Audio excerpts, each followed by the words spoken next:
Bryce Sutherland's fingers clamped around Mara Tran's throat and drove her backward until the back of her skull struck the county map wall with a crack that made 3 radios go quiet at once. Her lips split on her own teeth. Salt and iron hit her tongue. Her badge lanyard twisted tight under his wrist, while he pinned her there beneath the laminated grid of Cedar Ridge. Miles of contour lines and logging roads printed in pale green above her shoulder. She clawed at his hand and found a watch worth more than her monthly rent, brushed steel and a black face that glinted under fluorescent light, while he leaned close enough for her to smell whiskey and mint over the corridor staleness of burnt coffee and wet wool. 19 responders stood in that hallway. 6 held phones at chest height like they were filming weather instead of a woman running out of oxygen. A county lieutenant in pressed khaki looked down at his incident clipboard and adjusted the corner of a paper stack with 2 careful fingers, as if alignment counted as leadership. Nobody moved. Mara's vision tunneled. The emergency operations corridor had always smelled like printer toner, antiseptic, and fear after midnight, but now it narrowed to one thing only: air she could not pull in. Her knees knocked once against the supply cart, then steadied by force of habit. She had worked too many trauma shifts to panic early. Panic came later. You bought minutes first. "Eli," she rasped, each syllable scraping. "My son is still out there." Bryce's grip tightened. "Your son wandered onto private timber," he said, voice low and almost bored. "No civilian dog crosses Sutherland land. Not tonight." The map behind her showed the freeze line in blue marker from an hour earlier, a slashing curve over Cedar Ridge where temperatures dropped hard before dawn. She knew what that meant for a 9-year-old in wet gloves. She knew how fast fingers went numb, then clumsy, then useless. She had told them twice. She had told dispatch when they put her on hold. She had told the watch commander in this same corridor. She had told anyone with a radio and a pulse. All she had gotten back were policy words and budget words, and a young man in a leather jacket squeezing her throat under county seals framed on institutional beige walls. He smiled when she coughed. "Call your beagle," he said. "Maybe it can read posted boundaries." 2 firefighters near the door stared at the floor tiles. One medic shifted her weight and started to raise a hand, then lowered it when Bryce turned his head half an inch. At the far end of the corridor, a dispatch trainee reached for his handset, met the lieutenant's eyes, and pulled his hand away so quickly he knocked over a cup of pens. Plastic clattered. Nobody even looked. Mara tried again to speak and managed only fragments. 9 years old. Red cap. Not my problem, Bryce said. His father's last name sat above the building entrance in brushed bronze. Sutherland County Emergency Annex, donated by Dalton and Claire Sutherland. The plaque was in the lobby where people could see it from the parking lot. Bryce never had to point at it. He carried it like a badge no one could challenge. Her pulse hammered in her ears. She got one hand between his wrist and her neck, pushed and found no give. She had learned to read violence as quickly as vitals. This wasn't a shove gone too far. This was ownership. This was a man used to being obeyed in rooms built from public money and private fear. Somewhere behind him, a German shepherd gave one low sound from deep in its chest. Not a bark, a warning. Bryce did not turn. Mara did, as much as she could. Through the blur and corridor glare, she saw tan and black at the end of the hallway, an 88-pound frame held in a perfect stand beside a man in NWU Type 3 camouflage. The dog's ears rotated forward first. Then his body locked. Hackles rose in a line down his neck. The leash hand at his collar did not move, but the grip changed. Settled. Confirmed. Then Atlas moved. Before we continue, tell us where you're watching from. If you stand with veterans and working families who get abandoned when institutions choose convenience over duty, stay with this story to the end and subscribe to this fight for accountability. This one is about what happens when a county thought consequences were optional. At 3:07 a.m., Joe Walsh had stepped into the corridor with insomnia in his eyes, a scar cutting pale along his jaw, and the same calm he carried through 7 deployments, and one night in Yemen he never talked about unless someone asked the wrong question. He did not raise his voice. He did not hurry. He watched. Mara saw him the way drowning people see shoreline, sudden and factual. 6 feet of work-built frame, shoulders square under damp camouflage, beard trimmed close enough to show old weathering around his mouth. His left hand held Atlas's lead short. His right hung loose near his thigh, scarred knuckles pale under corridor lights. He took in the room in one sweep, eyes on Bryce's grip, on Mara's color, on the lieutenant pretending paper mattered more than oxygen. He knew this kind of silence. Every SEAL did.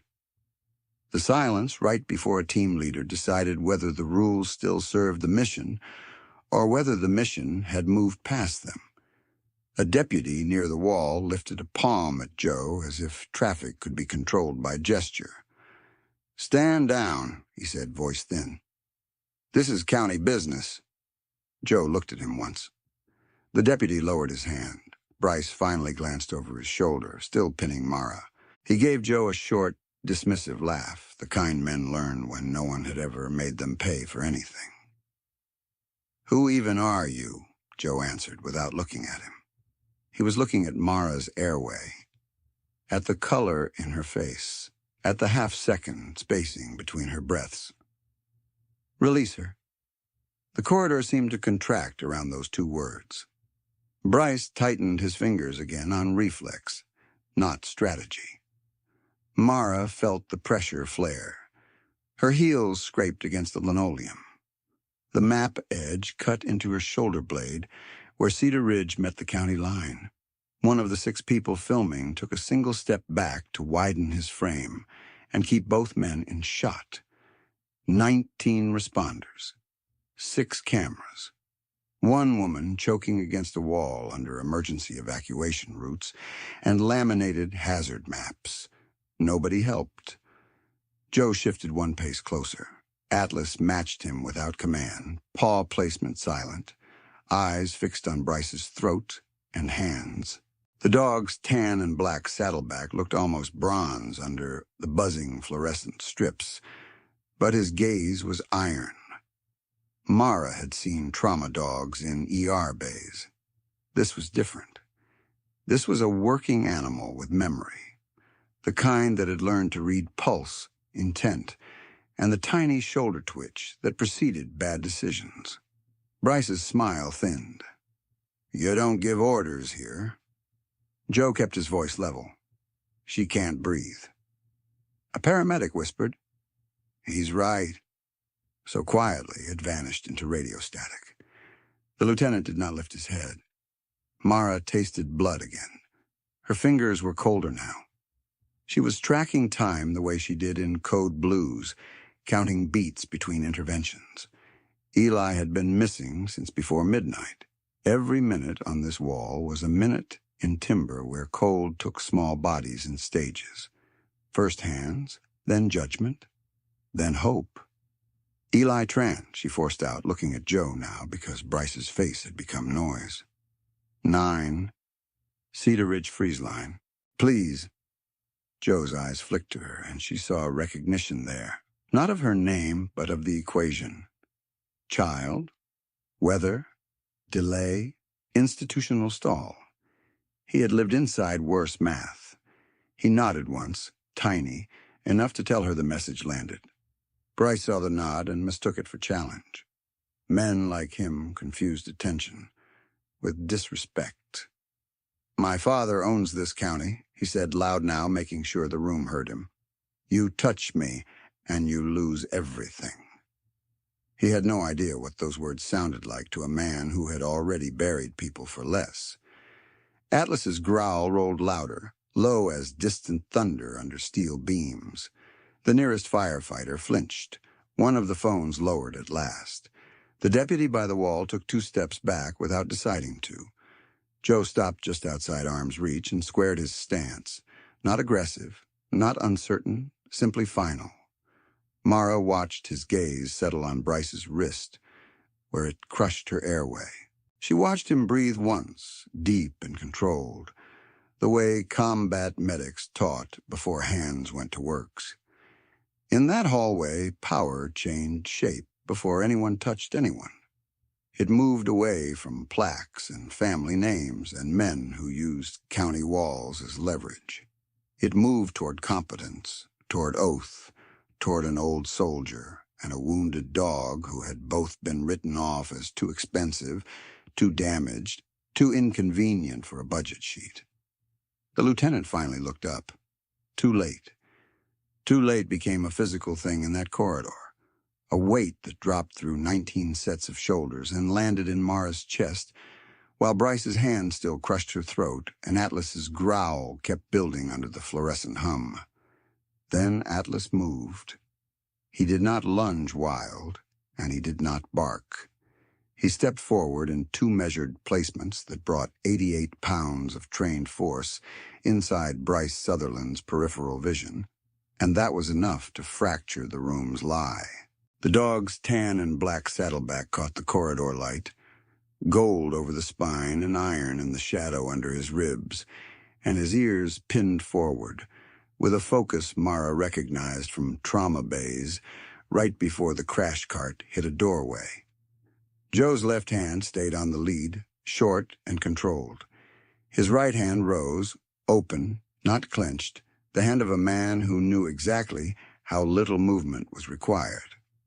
Bryce finally looked at Atlas, really looked, and the smug line of his mouth shifted by a degree. "Get that dog back," he said, but the sentence came out thinner than he intended. He tightened his grip on Mara anyway, because leverage was the only language he trusted. Mara's airway narrowed to a hot wire. Her fingers went numb at the tips. She heard one of the firefighters whisper a prayer he would later pretend he hadn't spoken. Joe's voice cut through the static. Calm, cold, absolute. Let her go. Bryce gave a short laugh that didn't survive the silence around it. "You deaf?" "My father owns this county." He should have stopped talking there. He should have read Atlas's body, the locked shoulders, the low rolling sound in his chest like a storm, choosing where to break. He should have noticed the deputy with the thin voice edging backward, one boot scraping linoleum. He should have noticed the medic who had lowered her phone and was now staring at Joe's scarred hands, realizing those hands had done this before in worse places. He should have noticed that the lieutenant with the clipboard had looked up and could not look away. He noticed none of it.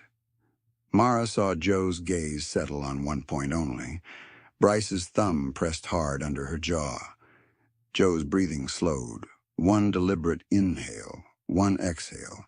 The rhythm of a man stepping into an old corridor in his own mind where panic killed people and discipline brought them home. Atlas matched that rhythm. The growl quieted, not from mercy, but from control. The dog waited on the edge of command like a loaded spring held by trust alone. "Last warning," Joe said. "Or what?" Bryce asked, and there it was again. That unearned certainty, the inheritance of men who believed a plaque could stop physics. Joe moved first, and almost nobody in the hallway understood what they had seen. One step in, left shoulder inside Bryce's line, right forearm shearing down across Bryce's wrist with surgical economy, a pivot that used Bryce's own grip against him. Mara felt pressure vanish from her throat in an instant so abrupt it burned. Air slammed into her lungs and turned her first breath into a ragged cough. Joe caught her upper arm with his free hand and shifted her behind him in the same motion, placing his own body between her and Bryce, while Atlas slid forward half a pace and held, eyes fixed, waiting for the next bad decision. No strikes, no flourish, just correction. Bryce staggered into the map wall he had used as a weapon, shoulder hitting Cedar Ridge with a flat impact that snapped one map tack loose. He recovered fast, too proud to stay off balance, and reached for Joe's chest with both hands. Atlas rose on his hind legs with a force that made 3 responders flinch at once, front paws hovering, muzzle inches from Bryce's throat, teeth visible but still uncommitted. Joe's command came low and immediate. Easy. Atlas froze in place, controlled power humming in muscle and bone. Mara slid down the wall to one knee and pressed her palm to her neck, coughing through the pain while she forced words out between breaths. "Eli," she whispered. "Please, Eli." The red knit cap flashed in her mind, the one that swallowed half his ears. Wet gloves, sleet crusting on lashes. She looked up at Joe through watering eyes. He followed Jasper, past trail tape, Cedar Ridge East Cut. "He's 9. Joe turned his head a fraction toward her, without giving Bryce his back. "How long?" "Since 11:40, she said. "Dispatch hold. 11 minutes. That number changed his face more than Bryce's hands had. Not anger. Accounting. By the first week of December, everyone in this county knew what 11 minutes meant in the freeze line after midnight. They just avoided saying it out loud.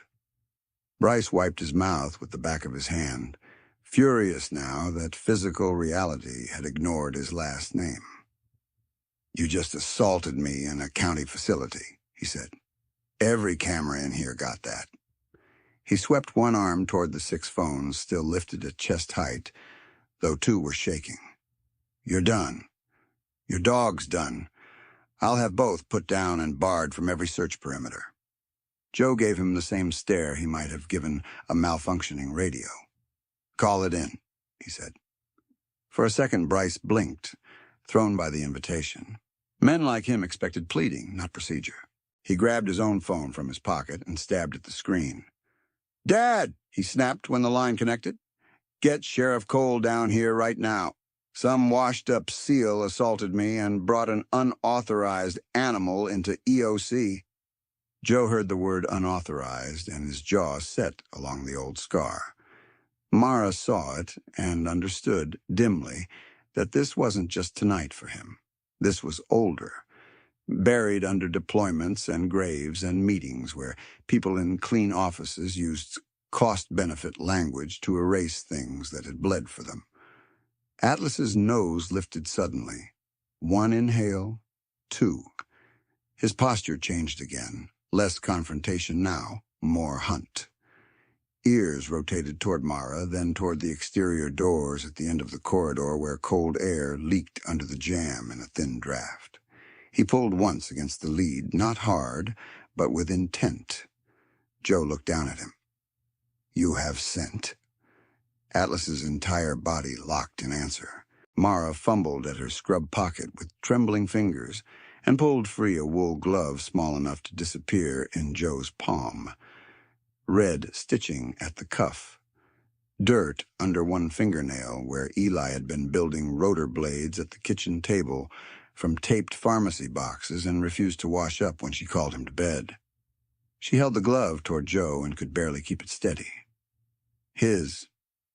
Joe crouched, offered the glove to Atlas, and the corridor went so quiet Mara could hear the dogs breathing.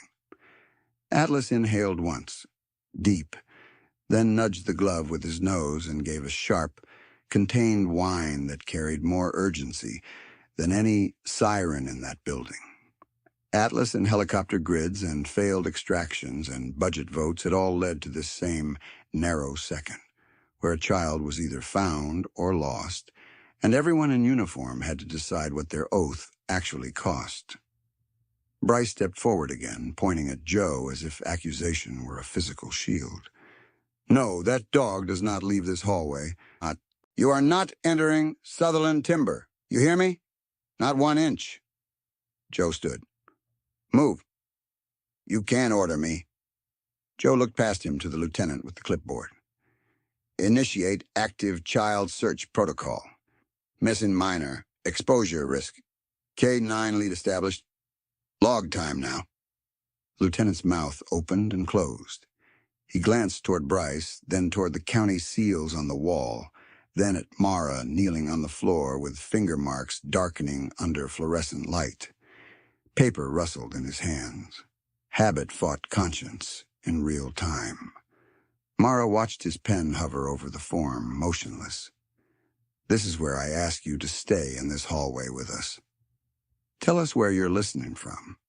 Because counties like this count on people in other towns assuming none of this happens behind institutional doors. If you believe veterans, nurses, and working families should not have to beg for oxygen or permission while a child freezes in public woods, stand with this story and subscribe so you don't miss what came next. Justice was about to move faster than their paperwork. The lieutenant wrote the time. 3:11, he said, voice breaking on the numbers. Active child search. Cedar Ridge East Cut. Subject Eli Tran, male, 9. Weather exposure, critical. One dispatcher at the far desk repeated it into her headset, then louder when someone on the other end interrupted. No, she said, surprising herself. I'm not waiting for a supervisor callback. Logging now. Bryce took a step toward her. Atlas swung his head and fixed him with a look that stopped him mid-stride. Phone still to his ear, Bryce hissed. Dad, are you hearing this? They're overriding me. A tinny voice crackled from his speaker, too loud in the hush. Dalton Sutherland did not bother lowering his own tone. Put coal on. Shut it down. Nobody crosses our boundary until legal signs off. There it was. Not concern for Eli. Not urgency. Boundary. Joe heard it. So did everyone else. Mara pushed herself upright against the wall, throat on fire, and met the lieutenant's eyes. He's in your district, she said, each word rough but clear. Do your job. The lieutenant swallowed. K9 unit was defunded, he said weakly, as if reciting policy could undo weather. Joe clipped Atlas's lead to his belt ring and took one step toward the exterior doors. Not tonight. By the second hour of that shift, men who had hidden behind budget language were learning what policy sounded like when spoken by someone who had carried bodies off colder ground than Cedar Ridge. Bryce moved to block the doorway, one hand on the crash bar, phone still pressed to his ear.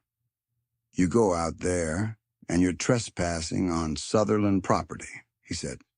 I'll bury you in injunctions. Joe stopped within arm's reach. He did not crowd. He did not blink. Move. Make me. Atlas gave one short bark, sharp as a snapped cable.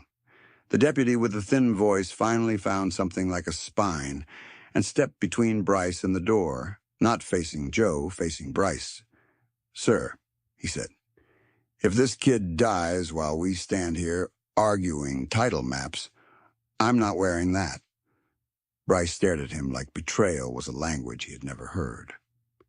You work for my family. The deputy shook his head. I work for the badge. It was the smallest sentence in the corridor, and it changed more than shouting ever could. The lieutenant raised his radio.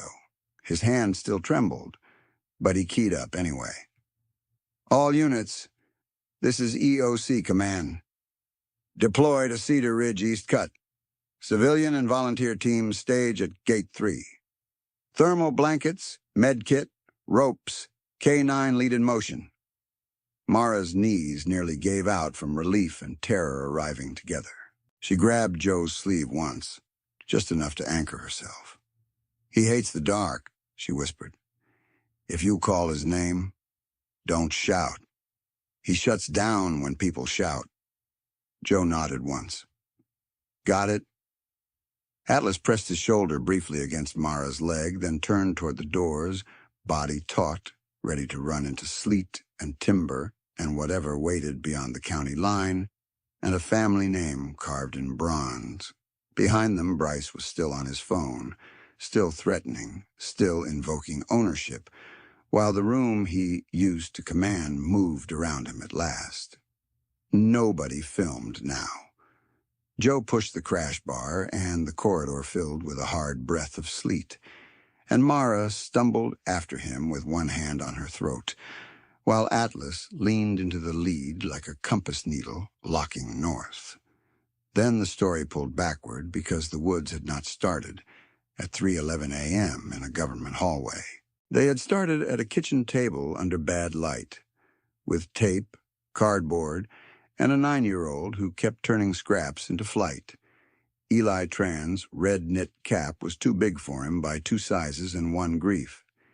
It had belonged to his Uncle Min, Mara's younger brother, a National Guard mechanic who died on a flood rescue call 3 winters earlier, when ice took the road and then the truck. The cap slid over Eli's eyebrows every time he ran, and Mara kept threatening to fold the cuff tighter. And Eli kept pulling it back down because he said Uncle Min wore it that way, and it made him think straighter. The cap smelled faintly like cedar oil because Mara stored it in a dresser drawer with old letters and 1 folded unit patch she had never found a place to frame. Their apartment sat above a pharmacy on Calder Street, 2 rooms and a narrow galley kitchen where the heater clicked all night and still never reached the corners. Eli built model helicopters at that kitchen table out of pharmacy shipping boxes Mara brought home in a paper sack after shift, cutting rotor blades from cereal carton and balancing them with coins until they spun true. He labeled each one in black marker with names he made up from weather maps: Ridge Runner, Nightline, Frostbird. When the tape ran out, he used bandage wrap.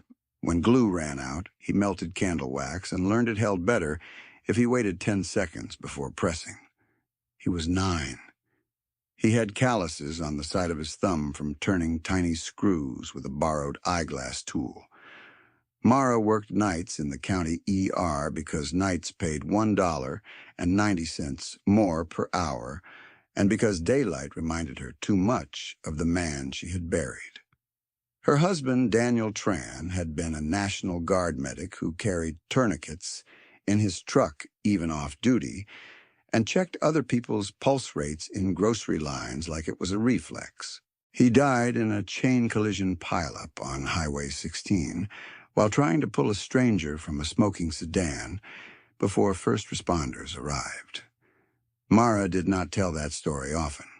She told Eli the gentler version, that his father ran toward people who needed help and never learned the opposite. In the bedroom closet, she kept Daniel's field jacket in a garment bag and did not open it on weekdays. Widowhood had turned her into a machine with a pulse. 4 12-hour shifts, 1 double when staffing collapsed, sleep in thin strips, bills paid in exact order by due date, lunch packed with her left hand while she signed school forms with her right. She made Eli oatmeal at 6:10 every school morning, no matter how little she had slept. She taped his mittens together with orange cord after he lost 3 pairs in 1 month. She checked the county weather alerts with her coffee and texted him little warnings from triage between patients. Stay on marked trails. Keep whistle in coat pocket. If Jasper runs, you do not run with him. Jasper the Beagle had arrived as a shelter mixed breed and immediately proved the label dishonest by how completely beagle he was. Long ears, loud opinions, appetite without ethics. Eli adored him. Mara tolerated him because he made Eli laugh on nights when grief sat too close. Jasper had one bad habit that mattered now. If he caught rabbit scent, he forgot the world. By late November, Cedar Ridge had gone brittle. The county posted orange trail tape at the public boundary where maintained path ended and private timber began, and it posted warning signs about sudden freeze pockets along east-facing ravines. Eli knew those signs. He could recite them. But children trusted tracks in snow more than plaques in parking lots, and the tracks that evening were fresh and small and headed under tape, with Jasper's prints stitched right beside them. The call came to dispatch at 11:52 p.m. Mara stood in the hospital loading bay in sleet, still in her scrub jacket, one shoe soaked through, trying to keep her voice level while the recorded line thanked her for patience and listed menu options she already knew. 11 minutes on hold in weather that punished delay. She watched the second hand on her phone clock sweep and sweep and sweep. When a dispatcher finally answered, Mara gave coordinates, child description, clothing, medical history, dog description, and weather conditions in one compressed stream trained by years of handing off critical patients. "Any K-9 available?" she asked. A pause. Keyboard tapping. "County K-9 response currently unavailable," the voice said, reading from policy. "Volunteer teams are being notified." "Being notified is not the same as moving." "Ma'am, I understand your concern." She did not scream. She had too much triage discipline for that. "My son is 9. Temperature at the ridge is dropping below 20 with sleet. He has one fleece layer and wet gloves. This is not concern. This is timeline." Another pause, longer. "Stay by your phone." She almost laughed, a sound with no humor in it, because she had been by her phone since the first minute, and the first minute had already been expensive. 3 days before that call, she and Eli had argued over homework at the same kitchen table where he built helicopters. He was writing a school paragraph about heroes and refused to pick a superhero from the worksheet list.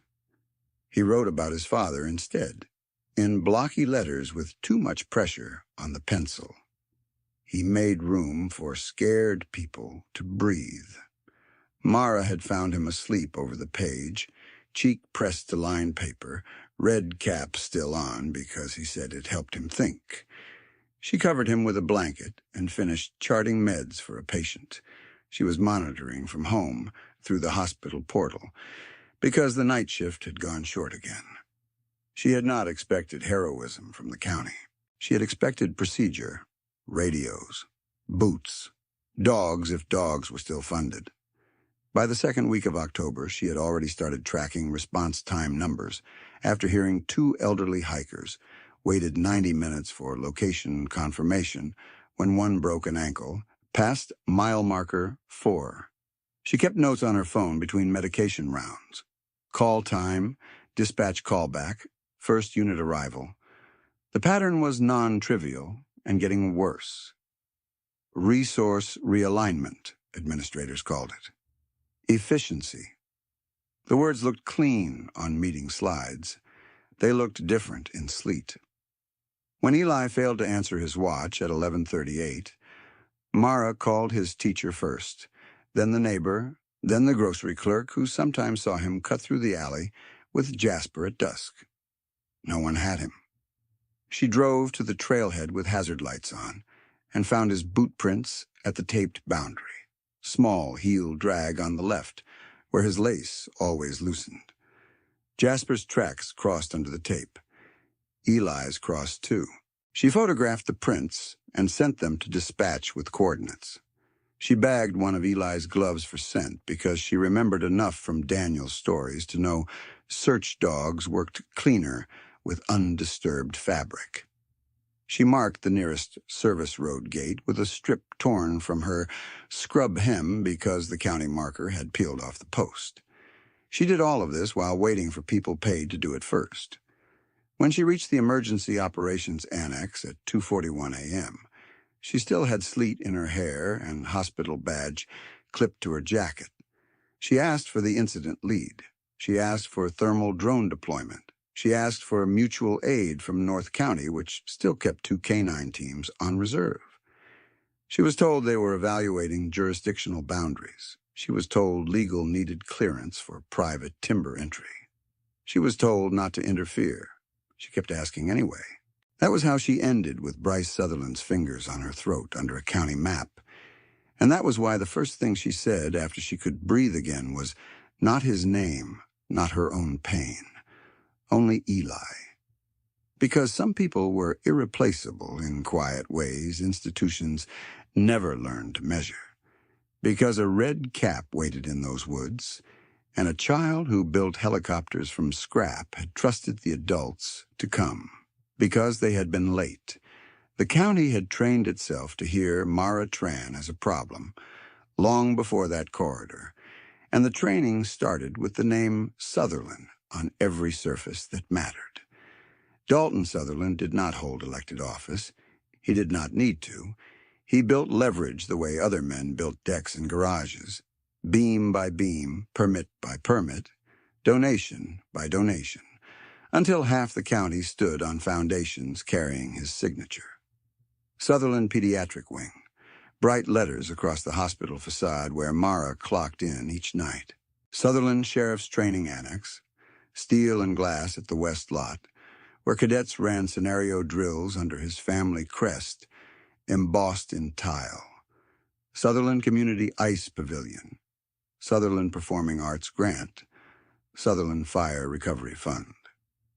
By the time most voters noticed, civic gratitude and regulatory fear had fused into one operating system. Bryce grew up inside that system like a fish grows in water it never sees. He wore designer sneakers to muddy planning meetings and set his phone on conference tables face up, because interruption was how he demonstrated rank. He learned early that rules had two versions, one written for everyone and one edited in private after dinner. At 26, he had no military service, no public post, no title with statutory authority, and still he walked through county corridors with deputy captains adjusting posture when he passed. His father called him future-facing. Most people called him Sir when they needed permits. The winter resort project at Cedar Ridge was Dalton's largest gamble.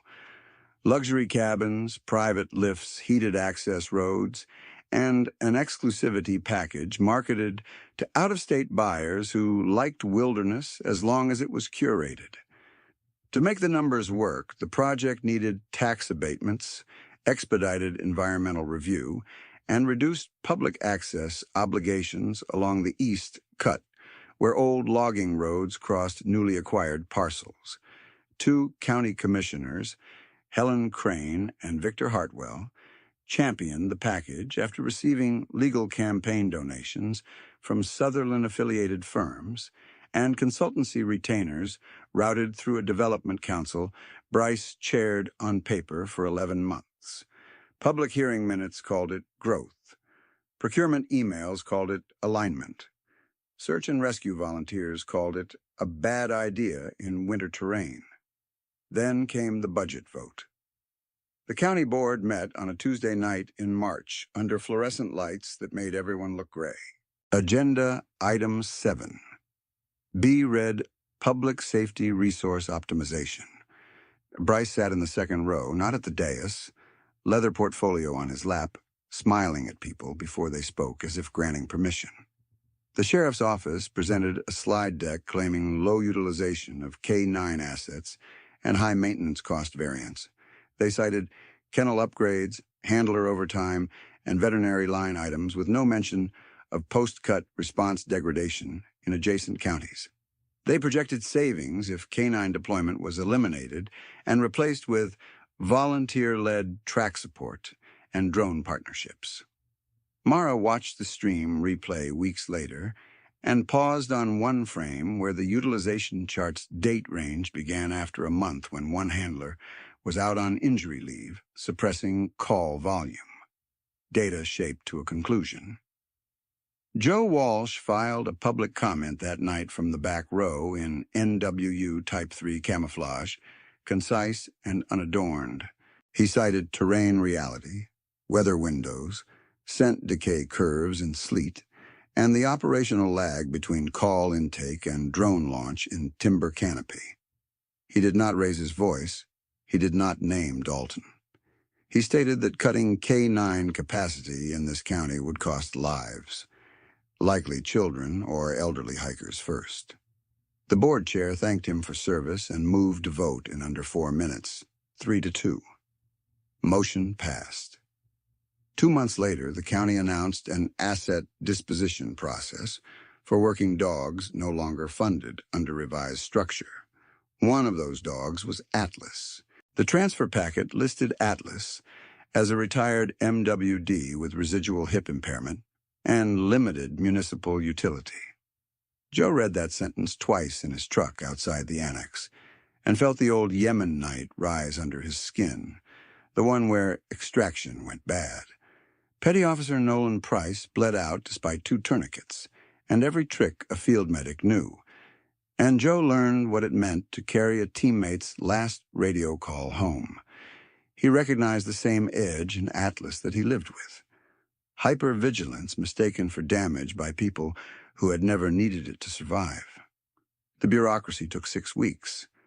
Medical waivers, handler competency verification, liability rider.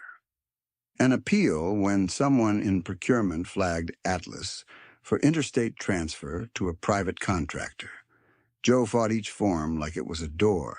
He won on a Thursday at 4:23 p.m., signed the custody transfer in block letters, and drove Atlas home in silence, one scarred hand on the wheel, the other resting near the kennel latch as if distance itself needed monitoring.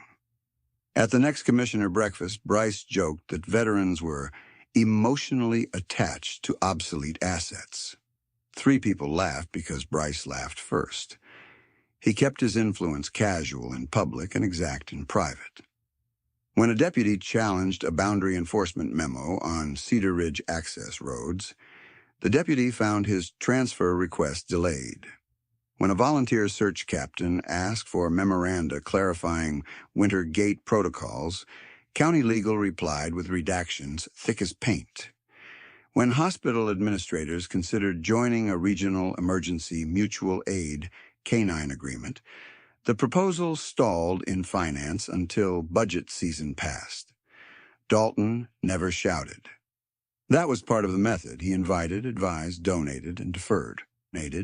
Bryce did the shouting for him when needed. By mid-November, dispatch had an informal script for Cedar Ridge calls. Confirm location, caution private land boundaries, escalate to supervisor if requester demanded canine deployment, note that county unit had been defunded. The script carried no Sutherland letterhead, but everyone knew which project the boundaries protected. That was the shield Bryce brought into the corridor at 3:07 a.m., heavier than his watch and quieter than his threats. A county trained to hesitate when his last name entered a sentence. He believed in that shield so completely he put his hands on a nurse during an active child search and expected 19 witnesses to remain furniture. For 19 witnesses, he was right. Until Joe walked in with Atlas and no patience for inherited authority. In counties like this, power rarely falls from one punch or one arrest. It fails in layers, each layer exposed by the next fact no one can explain away. A hold time log in sleet, a budget chart with missing months, a transfer form calling a combat dog obsolete. A boy in a red cap passed the tape line while men debated boundaries under a donor plaque. Bryce had spent years mistaking delay for control. Outside the annex doors, Atlas strained into the storm with Eli's glove in his memory and timber ahead. Inside, the system that protected Bryce had finally been forced to write a timestamp in ink. Sleet hit Joe's face like thrown sand when he stepped off the annex threshold, and Atlas dropped his nose to the wet concrete, inhaled once, and pulled toward the dark tree line beyond the lot lights. Mara stayed close enough that her shoulder brushed Joe's sleeve as she fought for a steady breath. Finger marks were already rising along her throat in dark bands. The deputy, who had finally chosen the badge over the family name, jogged ahead and yanked open the chain gate at the service drive, metal shrieking against ice.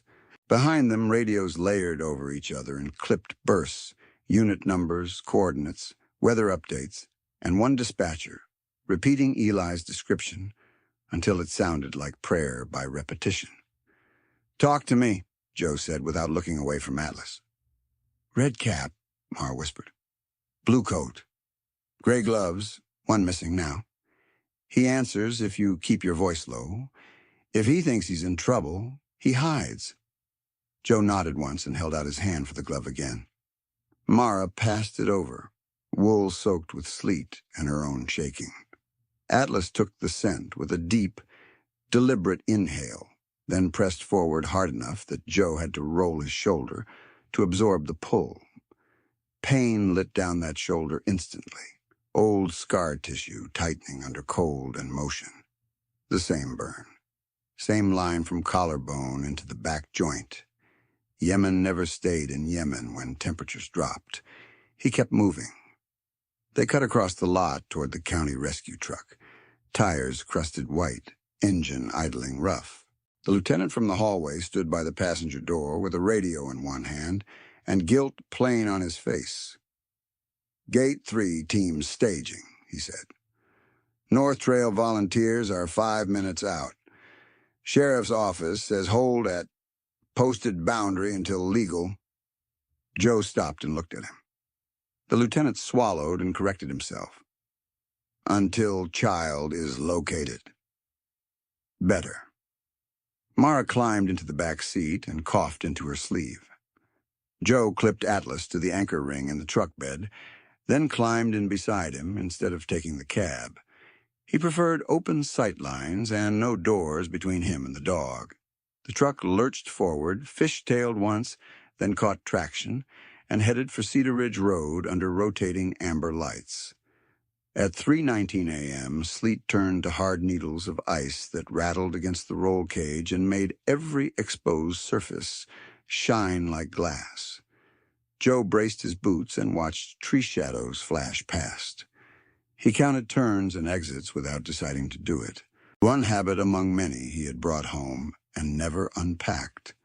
Front left ditch, culvert at mile marker 2, logging spur at the old fire break. He knew this county now the way he had known villages outside Hodida and Sangjin, through angles, choke points, lines of drift, places where a body could vanish if men with radios hesitated. Mara leaned toward him from the open slider window and raised her voice over the engine. "They said you were retired." "I am." "Then why are you in uniform?" "Sleep better in it," Joe said. It was the most he offered, and it was still more than he liked giving strangers. But she was not really a stranger. She was a mother burning through fear and cold and bureaucracy in real time, and Joe recognized that cadence. Mission urgency with grief-riding shotgun. The truck hit a rut, and Joe's shoulder flared again, sharper this time, and memory came fast and uninvited. Heat instead of sleet. Rotor wash and dust. Nolan Price on the extraction bird floor, gloves slick, voice steady even while his blood pressure collapsed in increments. Joe had both hands inside a wound he could not close and radio traffic screaming in his earpiece. Nolan had looked up once and said, "Get them out first." Joe did. 2 civilians and 1 injured operator loaded. Final count right. Procedure right. Outcome wrong. Nolan died before sunrise over water no one back home could pronounce. Joe had taken shrapnel high in the left shoulder on that same op, a fragment from a wall charge that kicked back when the breach sequence went sideways. Surgeons cleaned what they could. The rest healed into weather-sensitive knots that woke him before storms and before anniversaries. Physical therapy gave him range back, not peace. After Yemen, silence got hostile. He slept in 90-minute pieces, kept boots by the bed, checked window locks 3 times, sometimes 4. He stopped sitting with his back to doors. He learned the exact sound his own house made, settling at night, and still did not trust it. VA forms called it hypervigilance. Joe called it Tuesday. Mara watched him steady Atlas's harness with that scarred left hand and saw his jaw set against the pain. "You knew my husband," she said suddenly, as if the thought had just assembled itself. "Daniel Tran. Guard medic. He talked about a Walsh at a training exchange years ago. Said you never wasted words." Joe blinked once, pulling Daniel's face from an older stack of memories. Range day at Camp Roberts. Medic laugh too loud for 0600. "I knew him," Joe said. "Good man." Mara nodded and pressed her forehead briefly to the cold metal frame. "He'd have gone into those woods himself." "He did once," Joe said quietly. "People like him always do." The truck slowed at Gate 3, where floodlights turned sleet into white static. Volunteers in orange shells stood in a tight cluster with rope bags and thermal blankets. 2 firefighters checked batteries on a drone case they knew would lose signal under canopy. A paramedic with gray at his temples moved toward Mara with a trauma kit and did not ask permission before shining a light at her pupils, then her throat. "Airways clear but swollen," he said. "You stay behind line." She shook her head. "No?" Joe was already kneeling beside Atlas in slush, fitting the chest strap, checking paw pads for ice buildup. The dog's body trembled with focus, not fear. The paramedic glanced at Joe. "Walsh, you good to run point?" Joe gave him a look that answered itself. They had met before, years back, in a military hospital corridor where men learned to walk again and some didn't. The medic's name was Halverson, former team corpsman, knuckles scarred flat from field splints and bad landings. He had patched Joe twice after Yemen, and once after Joe punched a cinder block wall at 2 a.m. Because he could still hear Nolan calling extraction coordinates in his sleep, Halverson crouched closer, dropped his voice. "Shoulder holding?" "Enough." "Sleep?" Joe clipped the lead and stood. "Not tonight." Halverson's mouth tightened. He had heard that answer too many times from too many men. "Find the kid first," he said. "Then I'll argue with you." Joe almost smiled, didn't. The lieutenant jogged over, breath clouding. "Sheriff Cole is en route. He ordered all teams to hold at marked boundary until he arrives. Says liability exposure." Joe adjusted Atlas's collar and looked toward the black wall of pines beyond the gate. "Log that order with timestamp," he said. "Then log that I declined." "Walsh." "Log it." Lieutenant hesitated, then nodded and keyed his radio. Procedure finally pointed at truth instead of cover. Joe stepped to Mara and handed back Eli's glove in a clear evidence bag Halverson had produced from his kit. "Keep this sealed now," Joe said. "If we need second pass, scent stays clean." Mara stared at the bag, then at him. "How do you know all this if you're retired?" Joe glanced at Atlas. Because retirement was a word used by people who thought duty ended with paperwork. Because he had spent 6 weeks fighting county procurement to keep this dog from being shipped 3 states away like surplus equipment. Because he had sat in a fluorescent office while a budget analyst with polished nails said, "Given age and impairment, transfer is fiscally rational." And Joe had answered, "He's a veteran, not inventory." Because he had produced service citations, veterinary notes, deployment logs, and sworn handler recommendations, while 3 different officials tried to redirect him into waiting periods designed to outlast his patience. He had not let them. He remembered the county kennel the day he first saw Atlas behind the chain-link run. Bleach smell, wet concrete, 1 old chew toy in the corner, intake tag zip-tied to the gate with the word disposition in block letters.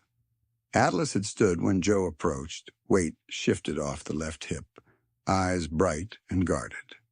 Not broken. Watching. Joe had crouched and said nothing for a full minute.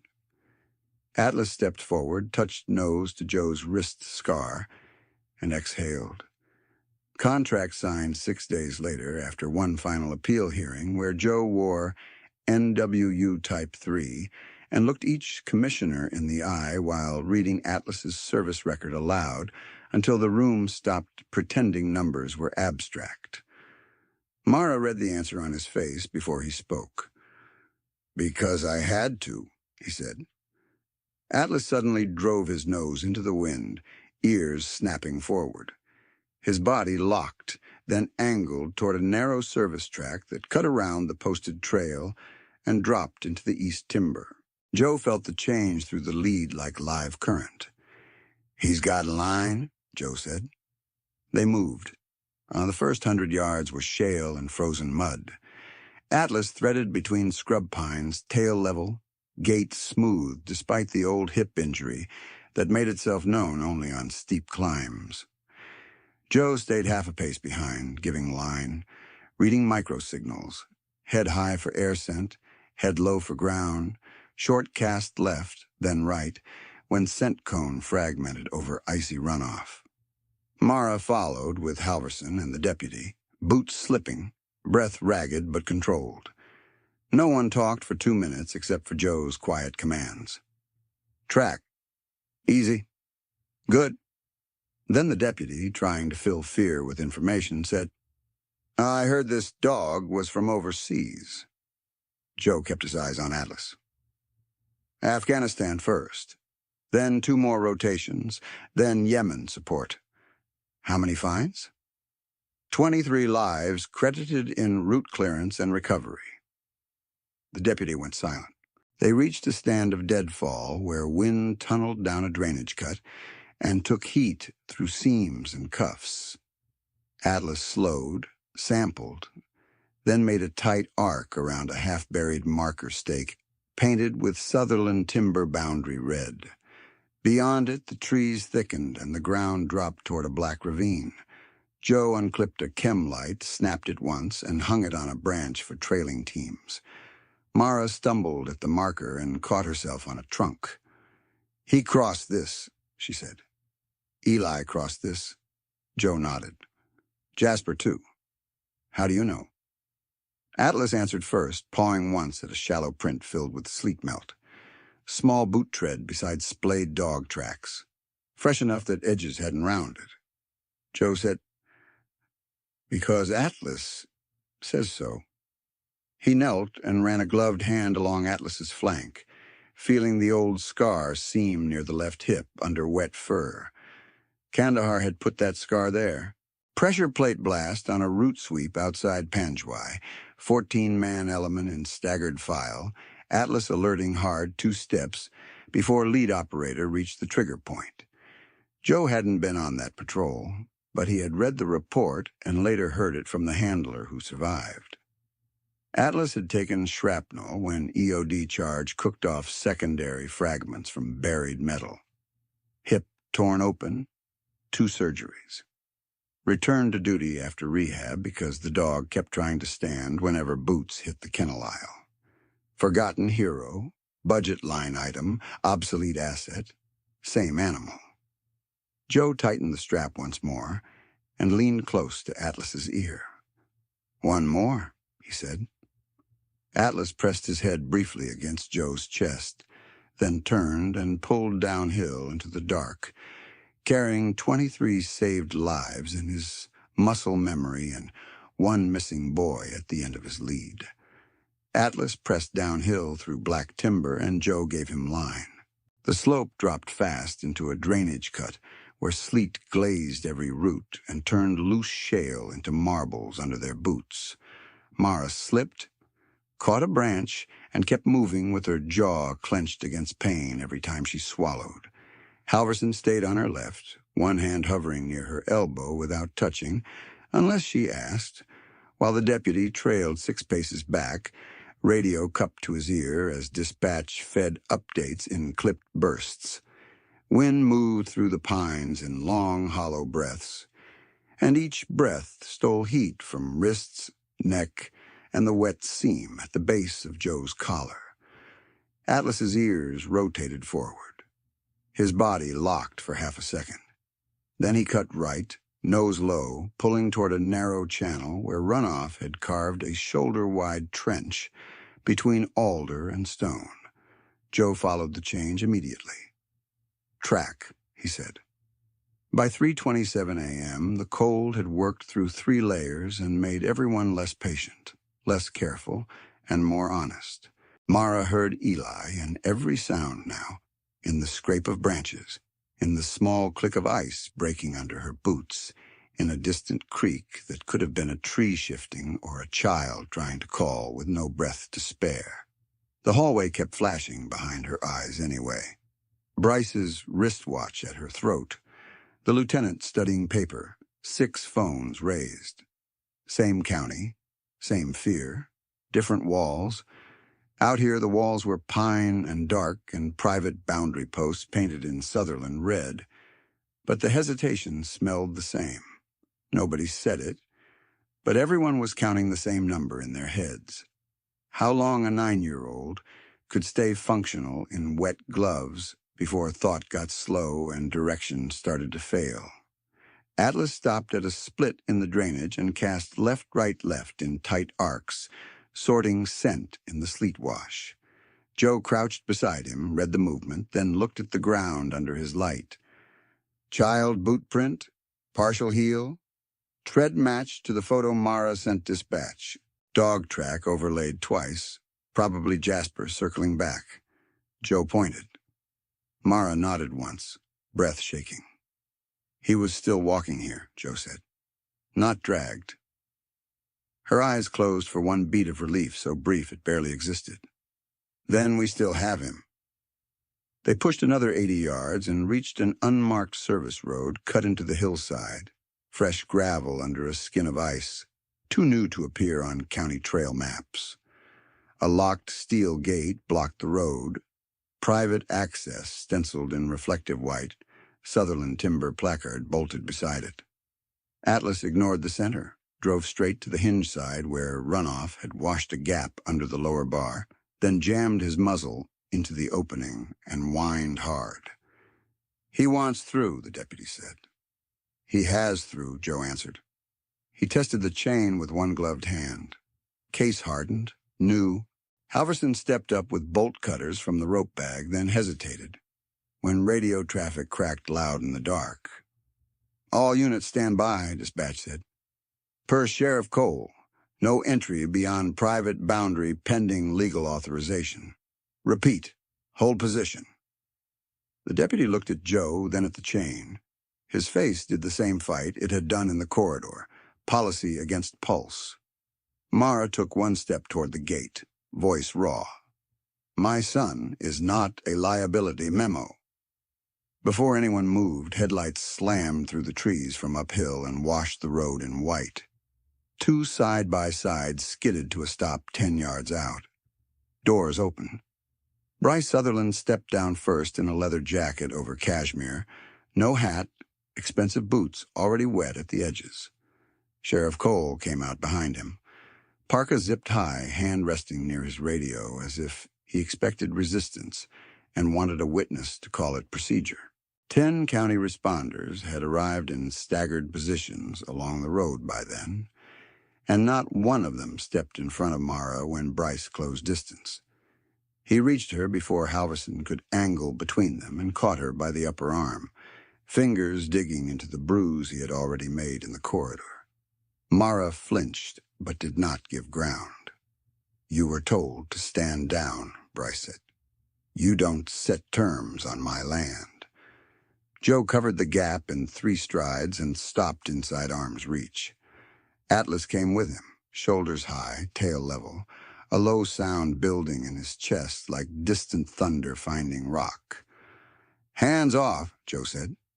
2 words, flat as steel. Bryce turned his head, still gripping Mara.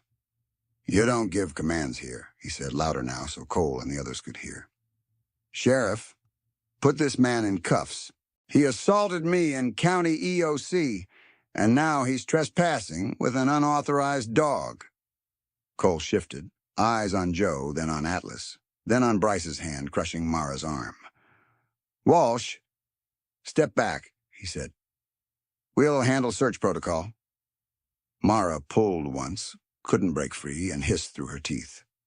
Protocol had him in the woods for hours. Atlas rose. He did it in one controlled motion onto his hind legs, front paws lifting off the ice, muzzle level with Bryce's throat, teeth visible, but still waiting on command. The nearest responder stumbled backward. One volunteer dropped a flashlight. Nobody mistook this for a pet anymore. Bryce's grip loosened by instinct and then tightened again out of pride. Call your dog off, he snapped. My father funds half this county. You ruin this project, you lose your pension, your permits, all of it. Joe's face did not change. That was the first thing Bryce noticed. Not anger, not bluster, no performance at all. Just a man looking through the noise at one operational fact. A child's survival window and a hand where it did not belong. The second thing Bryce noticed was Atlas's eyes, fixed and unreadable, old pain and old discipline held in perfect check. The third was his own pulse climbing faster than he could hide. Joe spoke without taking his eyes off Bryce. Let go. 3 syllables. Final. Bryce laughed once and it broke in the middle. You think that uniform means anything out here? This is Sutherland timber. My father owns this ridge, this road, this gate, and this search doesn't move unless I say it moves. There it was. Power announced out loud for witnesses. One sentence too late. Joe shifted half a step left, enough to open Mara's lane to Halverson. Cole, he said, still watching Bryce. Log obstruction during active child search. Sheriff Cole hesitated. Halverson did not. He moved in, peeled Mara free when Bryce's hand faltered under Atlas's raised frame and pulled her behind his shoulder. Mara coughed, then pointed past the gate with a shaking finger. He's there. Atlas has line. Stop arguing and cut it. Bryce took one step toward Joe, trying to recover center. You touch county property. I bury you in charges. Joe moved faster than the sentence. His right hand captured Bryce's wrist, rotated it offline, and guided him down against the side-by-side hood with clean, economical pressure. No strike, no show, just leverage and control. Bryce gasped, shocked more than hurt. Expensive sleeve pinned against cold metal, while Atlas dropped back to all fours and held guard position, growl rolling steady. Search takes priority, Joe said.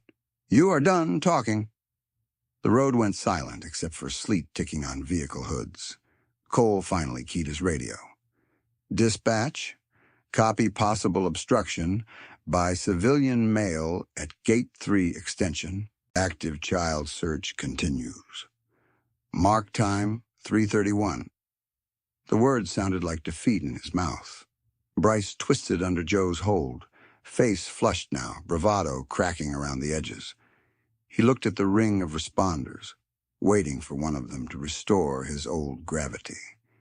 He found eyes turned away, boots shifting, radios up, forms of men and women choosing the child over the donor for the first time in years. He looked back at Joe and saw something he had never had to read before. Calm from a man who had accepted consequence long before this night and therefore could not be threatened with it. Understanding arrived late, but it arrived. Cut the gate, Cole ordered, voice rough. Halverson handed the bolt cutters to the deputy. The deputy set jaws to chain and leaned hard. First bite slipped. Second bite caught. Steel snapped with a crack that echoed down the drainage. Atlas surged through the opening the instant it cleared, nose low, then high, then low again, pulling right along the service road, before veering toward a culvert line hidden by brush and riprap. Joe released Bryce to Cole's deputies, took the lead in one clean motion, and ran after the dog without looking back.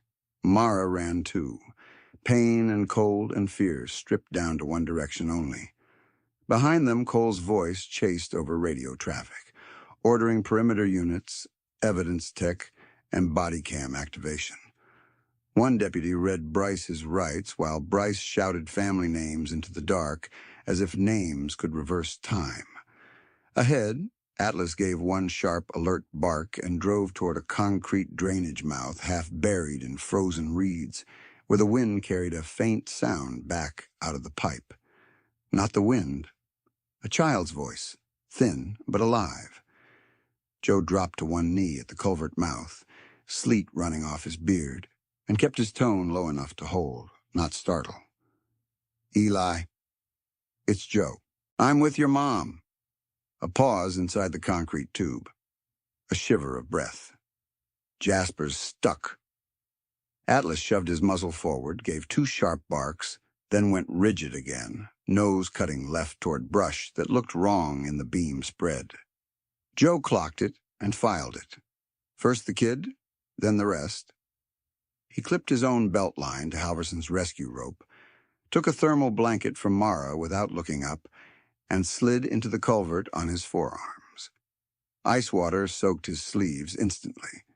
20 feet in, the pipe widened into a maintenance pocket where Eli crouched with his knees tight to his chest, red knit cap crooked over one eye, one glove missing exactly like Mara said. Jasper was tangled behind him in thin cable, looped to a stake hammered into gravel, whining through chattering teeth. "You did good," Joe said. "You stayed put." Eli tried to nod and failed because he was shaking too hard. "I fell when he ran. There were wires. I couldn't get him out." Joe wrapped the thermal blanket around Eli first, sealed it at the shoulders, then got a hand warmer packet into the boy's palms. "Hold this. Keep talking to me." Outside, Mara dropped flat at the culvert edge and called in the same low voice Eli needed. "Baby, keep your eyes on me, you hear me? You're okay." Joe followed Atlas's line with his light and found what the dog had already read. 3 more snare loops set low in reeds at child leg height. Not trail markers, not legal game lines. Beside them sat a plastic field case with tranquilizer darts in foam cutouts and a syringe kit labeled for veterinary sedation, cap still wet. 10 feet farther, half covered by a tarp, lay a stack of steel traps and a spiral notebook in a waterproof sleeve. Sutherland. Timber Wildlife Control was stamped on the cover, evidence before argument. Joe keyed his shoulder mic. "Dispatch. Mark priority evidence at my location. Illegal snare cluster, tranquilizer kit, trap inventory, restricted culvert on unlisted service road. Request state investigators and wildlife enforcement now. Child alive. Extraction in progress." This time dispatch did not hesitate. The same trainee who had pulled his hand from the handset in the corridor answered, voice steady now. "Copy all, Walsh. Marking 0338. State line patched. Recording preserved."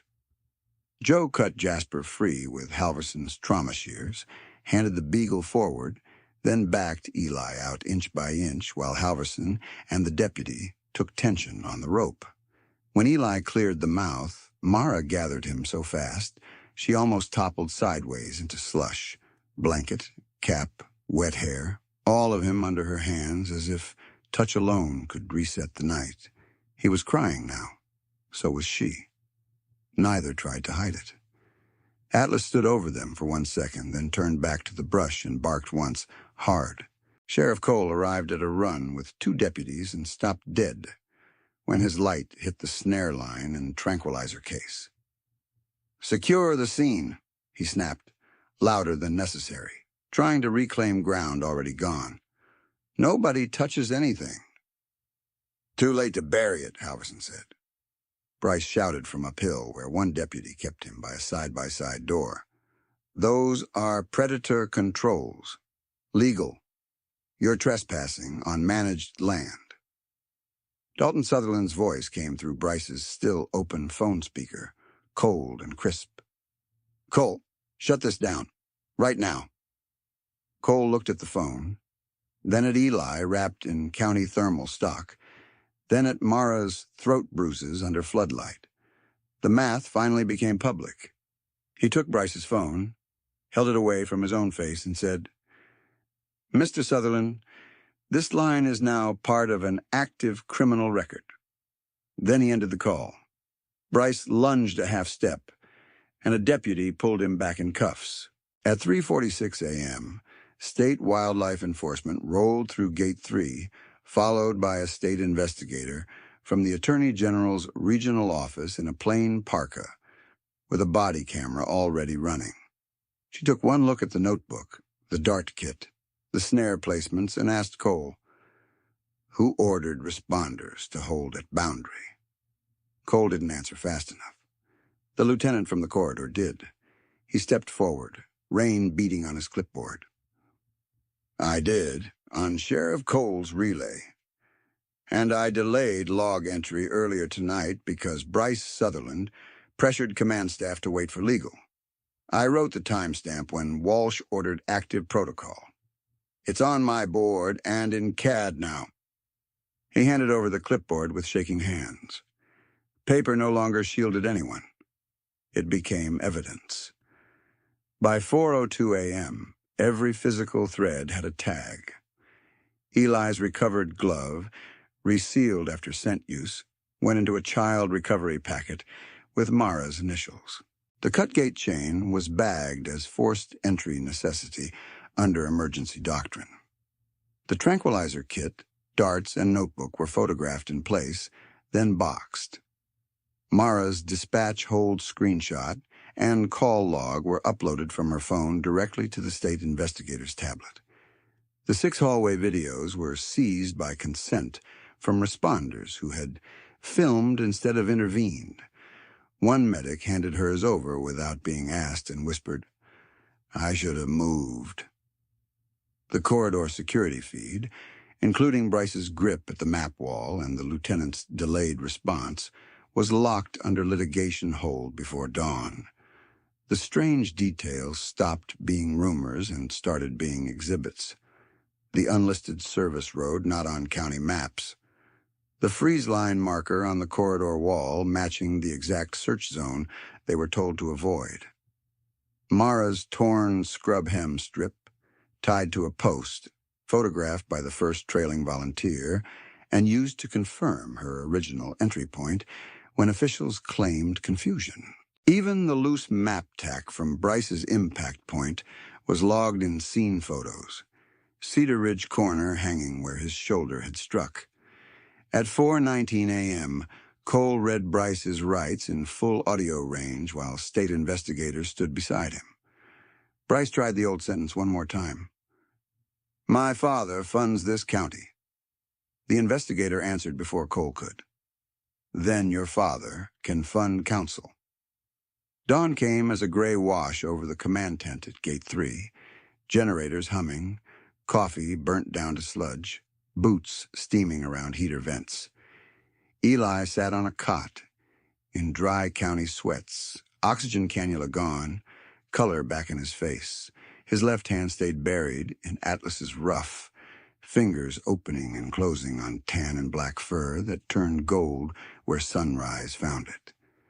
Jasper slept under the cot, wrapped in a spare jacket, snout twitching in dreams. Mara knelt in front of Eli and kept checking him like she still didn't trust sight alone. "Can you wiggle your toes?" she asked. Eli wiggled them. "Any dizziness?" He shook his head. "Tell me your full name." He rolled his eyes in tired 9-year-old protest and answered anyway. She laughed once, then cried again into his cap. Joe stood just outside heater range, shoulders stiff, hands loose at his sides. Atlas walked to him without command and pressed his head into Joe's chest, hard enough to shift him back half a step. Joe's hand came down over the dog's neck and stayed there, fingers spread through wet fur, the only place he looked fully at, rest all night. Halverson watched from the medic table and said quietly, "You can stand down now." Joe shook his head once. "Not till paperwork closes. Still counting exits?" "Always."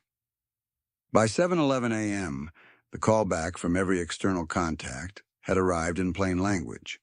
North County confirmed mutual aid canine teams had been staged and then canceled because Atlas had made location first. State investigators formally notified Commissioners Crane and Hartwell to preserve all budget communications tied to K9 defunding and Cedar Ridge abatements. The hospital administration placed Bryce on no-entry status, pending assault charges despite his family wing name on the building. The sheriff's union rep informed Cole he was under administrative review for delayed deployment and boundary obstruction orders. Dalton Sutherland's legal office sent a demand letter at 7:26. The Attorney General's investigator logged receipt and replied with a subpoena notice at 7:31. Power reversed direction in real time. 58 days later, in the same county complex where Mara had been pinned to a map, voters packed the hearing hall for certification night. No one needed coaxing to speak. The dispatcher who had said "I'm not waiting" testified under oath about the hold script. The deputy with the thin voice testified about the blocked gate and Bryce's threats. The lieutenant testified from his original clipboard and admitted he had looked down in that corridor because he was afraid for his pension.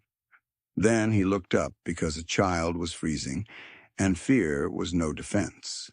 The medic who had lowered her hand in the hallway testified that she filmed because she thought no one would believe her otherwise, then handed over the file metadata to prove timing. The board clerk read the ballot totals into a room that had learned to listen. K9, funding restored by county referendum. Independent oversight mandate passed. Emergency boundary delay prohibition adopted. The renaming resolution came last. County K9 unit designation, the clerk said, voice catching. Hereafter the Nolan Price K9 unit, in honor of Petty Officer Nolan Price, fallen in service, and in recognition of working dog teams whose duties were wrongly diminished. Joe did not move when the name landed. Atlas sat at his left boot and leaned once into his leg. Mara squeezed Eli's shoulder. Eli looked up at Joe, then at Atlas, then stood on tiptoe and set his red cap straight before speaking into the open mic with both hands on the stand. "Atlas found me," he said. "Please don't sell heroes again." No one laughed. No one looked away. If you're listening from a county where people with money still think a building name outranks a child's life, remember how this one ended. A nurse got her son back, a dog returned to duty, and a system that hid behind silence had to sign its own correction in ink.